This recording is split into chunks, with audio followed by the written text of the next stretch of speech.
Baik, kita akan lihat Bapak Ibu sekalian bagaimana sebenarnya orang-orang soleh sebelum kita menjalin hubungannya dengan Allah.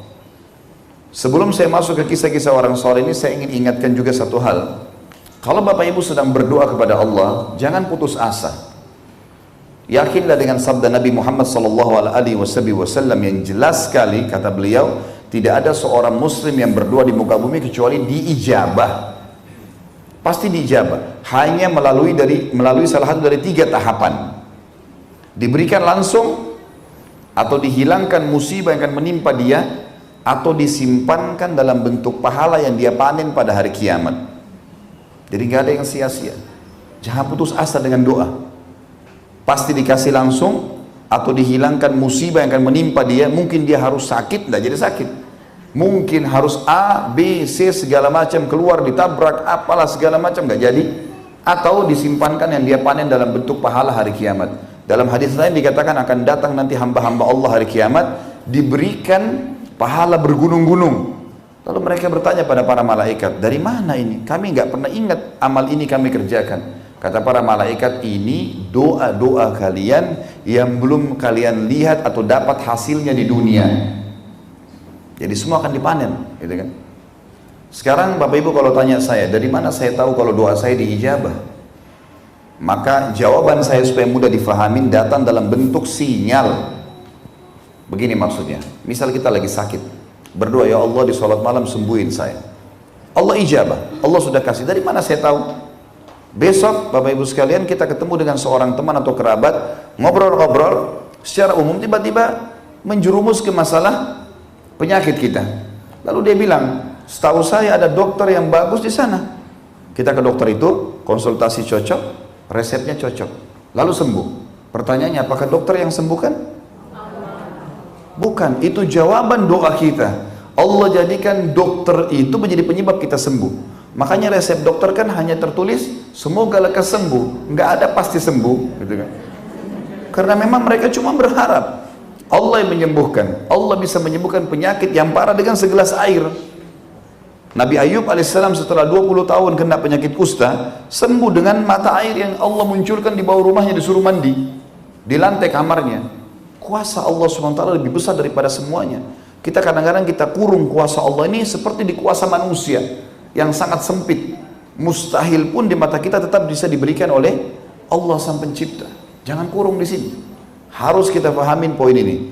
Kemudian kalau orang misalnya mengatakan, ya Allah mudahin ya, jodoh buat saya. Misal dia belum menikah, mungkin ibu di sini bapak punya anak belum menikah, dia ajarin berdoa sama Allah nak. Baik, dia berdoa sama Allah. Dari mana dia tahu kalau dia sudah diterima sama Allah? Nanti akan datang sinyalnya Allah. Ada orang yang cenderung, ada orang yang tawarkan diri, ada orang yang nawarkan anaknya. Ini semua sinyal dari Allah. Jangan buru-buru ditolak. Istikharah, sholat 2 rakaat, minta petunjuk sama Allah. Tidak ada orang di muka bumi Bapak Ibu sekalian tidak datang jodohnya, nggak ada. Kata para ulama, semua manusia selama dia hidup, dari hewan sampai manusia, semua dikasih jodoh sama Allah. Makanya kita temukan ada orang lumpuh, tangannya putus, dua-dua kakinya putus, dapat juga jodoh. Asal orangnya tidak rewel. Yang tinggi datang nggak mau, yang pendek nggak mau, yang hitam nggak mau, yang ini nggak mau, dia tolak semuanya. Tapi Allah tetap datangkan terus kan? Datang terus. Sekarang sinyalnya Allah datang. Dia minta rezeki. Ya Allah mudahin rezeki buat saya. Ada temannya yang tawarin bisnis. Ada temannya yang tawarin kerja. Jangan buru-buru ditolak. Siapa yang gerakkan dia kenapa tawarin kerja sama butik dengan saya? Kerja sama restoran. Coba pelajari. Di situ ada sinyal rezeki, gitu kan? Yang penting kuncinya kita sudah minta kepada Allah yang maha pemurah dan maha tinggi. Baik. Kisah pertama kita Bapak Ibu sekalian, kisah seorang ulama tabi'in yang sangat masyhur dengan keimanannya, namanya Muhammad bin Sirin. Muhammad bin Sirin ini terkenal dengan ahli takwil mimpi. Ini murid langsungnya Abdullah bin Umar, Abdullah bin Abbas, ya Abu Hurairah, Ali bin Abi Thalib, semua radhiyallahu anhum majma'in. Ini muridnya. Tabi'in, generasi sahabat namanya tabi'in. Terkenal sekali Muhammad bin Sirin dengan keimanannya. Muhammad bin Sirin ini teman-teman sekalian, beliau selain ulama, pedagang. Jadi kalau ada bapak ibu memang yang pedagang, bisa ambil pelajaran dari kisah ini. Dia satu waktu pernah di Irak, kebetulan ada satu pasar baru dibuka, lalu dia beli juga kios di situ, dagang. Yang dijual sama dia kebutuhan sehari-hari termasuk madu, keju, segala macam hal. Waktu Muhammad bin Sirin beli tempat di pasar itu, masyarakat buru-buru juga ikut beli di situ, karena nganggap ada dia di situ. Orang suka dekat dengan alim ulama karena pikirannya kalau ada pertanyaan agama tinggal nanya. Juga ternyata pedagang-pedagang, kalau kita sekarang ini supplier-supplier, itu suka datang ke pasar itu untuk tawarkan barang karena ada Muhammad bin Sirin. Jadi mereka datang ke Muhammad bin Sirin saja, ini Muhammad bin Sirin beli barang kami, nanti Muhammad bin Sirin kalau sudah beli satu pasar beli. Karena dianggap dia seperti kalau kita sekarang Majelis Ulama Indonesia, seperti MUI.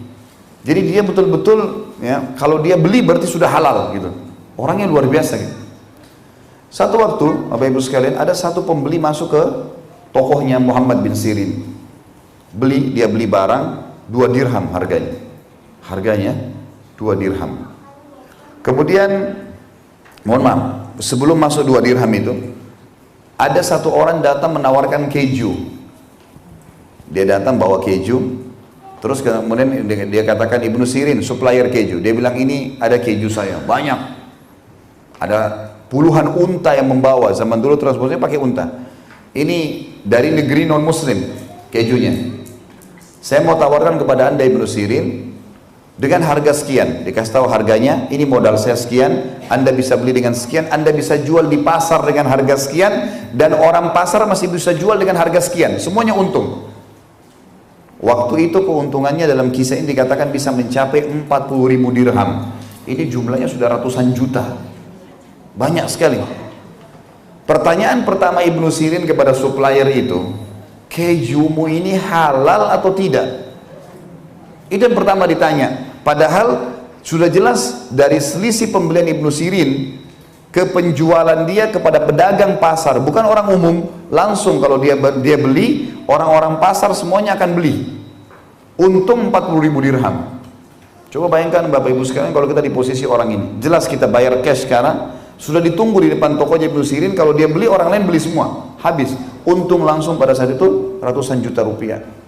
Maka Ibnu Sirin ya, menanyakan pertanyaan tadi, halal nggak barangmu ini? Kejumu ini halal? Kata orang itu, Ibnu Sirin, ini kan keju, susu dikeringkan, campur garam jadi keju. Apa masalahnya? Gitu kan? Kata Ibnu Sirin, tidak demi Allah. Kejunya orang-orang non muslim sering kali dicampur dengan susu hewan yang haram atau dicampur dengan lemak hewan yang haram.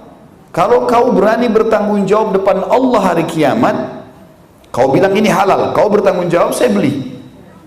Karena waktu itu tidak ada lembaga yang resmi yang untuk meneliti. Kau sebagai muslim mau jamin nggak? Kata orang itu, saya nggak bisa jamin. Apa kata Ibnu Sirin? Saya nggak mau beli. Batal.